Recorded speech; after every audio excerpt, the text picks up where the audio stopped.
আসসালামু আলাইকুম। সবাই কেমন আছেন? নিশ্চয়ই খুব ভালো আছেন। আলহামদুলিল্লাহ।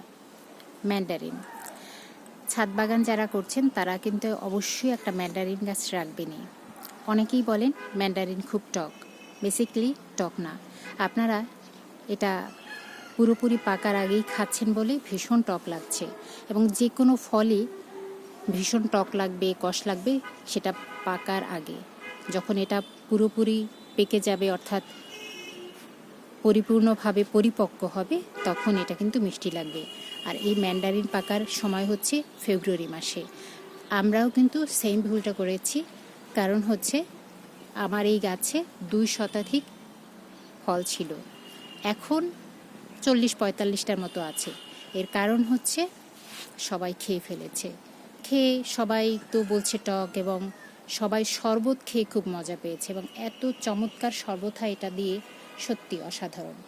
কিন্তু এখন কিন্তু যখন হলুদ হতে শুরু করেছে, আমি দেখলাম যে টক অনেকটা কমে গেছে। এবং দেখুন থোকায় থোকায় কিভাবে হয়। সুতরাং এ গাছের দামও কিন্তু কম। আপনি মোটামুটি 150 থেকে 300 টাকার মধ্যে এরকম একটা গাছ পেয়ে যাবেন। একটু দরদাম করলে 100 টাকার মধ্যেও পেয়ে যেতে পারেন। সুতরাং আমি বলবো যে অবশ্যই একটা ম্যান্ডারিন গাছ রাখেন।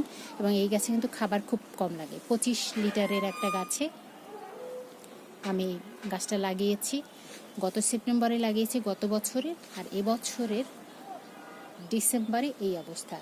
বুঝতেই পারছেন যে আলহামদুলিল্লাহ। সুতরাং চোখেরও তো একটা শান্তি আছে, মনেরও একটা শান্তি আছে। ফল যদি নাই আসে, গাছ লাগাচ্ছি, ফল হচ্ছে না, বছর 2-3 অপেক্ষা করতে হচ্ছে, সেই গাছ লাগিয়ে কিন্তু খুব একটা ভালো লাগার কথা না। আমার লাগে না, নিশ্চয়ই আপনাদেরও না লাগারই কথা।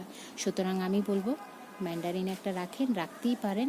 আর এটার ফুললি ম্যাচিউরড হলে পরে খাওয়া শুরু করে দিন, তখন দেখবেন কত ভালো লাগছে। আজকে এই পর্যন্তই। সবাই ভালো থাকবেন, সুস্থ থাকবেন এবং নিরাপদে থাকবেন, এবং ফ্রেশ ফুড খাবেন, পরিশ্রম করবেন, সুস্থ চিন্তা করবেন, দেখবেন অনেক দিন বেঁচে থাকতে পারবেন সুস্থভাবে।